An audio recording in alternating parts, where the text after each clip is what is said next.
ભાઈ આ છોરાની ચિંતા કે ઓછી છે? કેમ, શું થયું? છોરાને કાંઈ થયું તો નથી ને? ના ના, એવું કાંઈ નથી થયું. તો પછી આટલી ચિંતા શી છે? આ જૂન મહિનો આવે છે એટલે ચિંતા વધી. હે, જૂન મહિનો? હા, જૂન મહિનામાં નિખિલ્યાને ચો ભણવા મેલું, એનું નામ ચો લખાવું? જ્યાં વેળેથી તમે કબડ્ડીની પેલી મોટી નાનું નામ લખાવ્યું નહોતું, એને રોજ કોટી બોટી લગાવીને જાય છે ને, સ્પેશિયલ ગાડી બંધ થાય છે ને.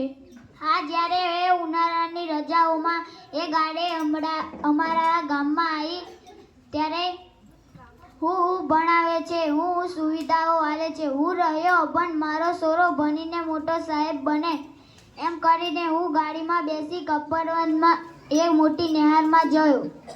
ત્યાં જઈને જોયું તો મોટું મેદાન, ગાડીઓ, સરસ લુગડા.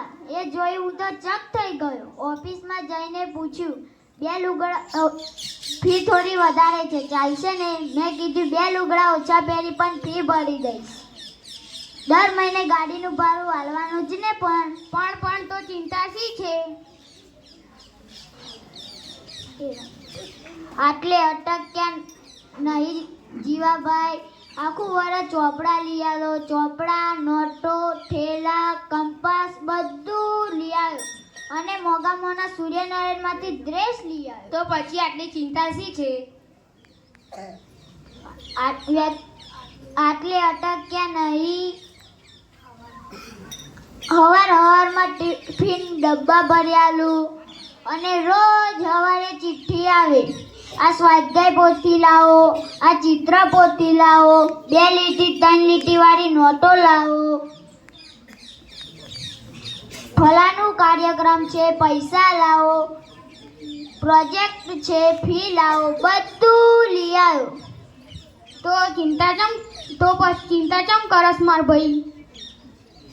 ઉનાળાનું વેકેશન પડે ને પેલા રવિવારે પેલો નટુનો સોરો મારા નિખિલ્યા જોડે રમવા આવ્યો.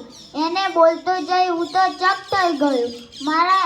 એને મારા ખોળામાં બેસાડીને પૂછ્યું, તને શું આવડે છે?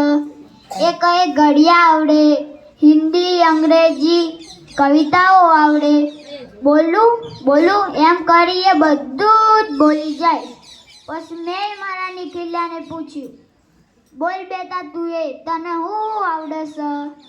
એ કાંઈ બોલ્યો નહીં. પછી મેં થોડો ગરમ થઈને પૂછ્યું, બોલ લે તને શું આવડે છે? એ કહે, આ બધું અમારે ના શીખવાડે, અમારે તો ગ્રાઇડમાં જોઈને લેસન આલે, દાખલા ગ્રાઇડમાં જોઈને લખાવે. 2-3 દિવસ થાય એટલે સાહેબ બદલાઈ જાય.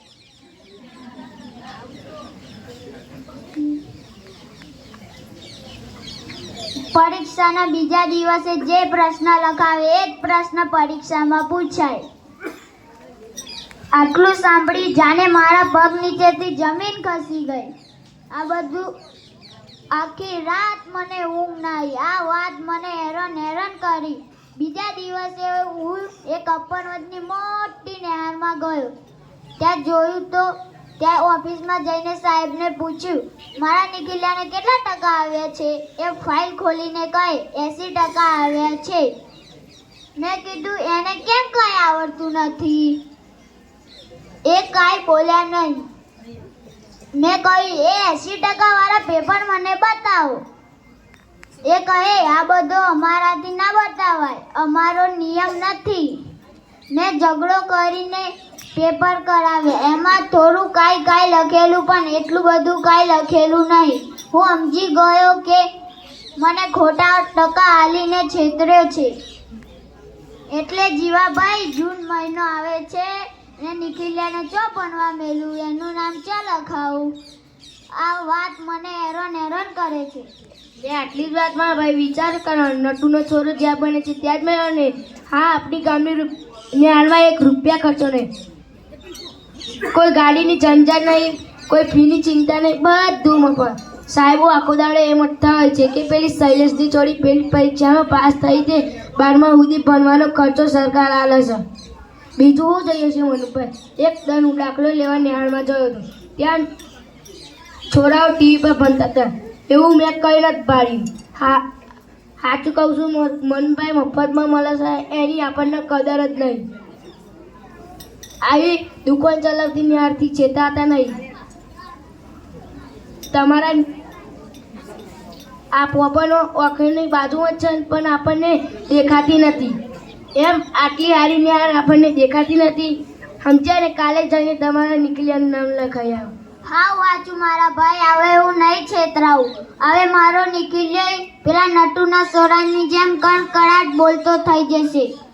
અને તમને બધાને કહું છું, આવી દુકાન ચલાવતી નેહાર પર વિશ્વાસ નહીં કરતા.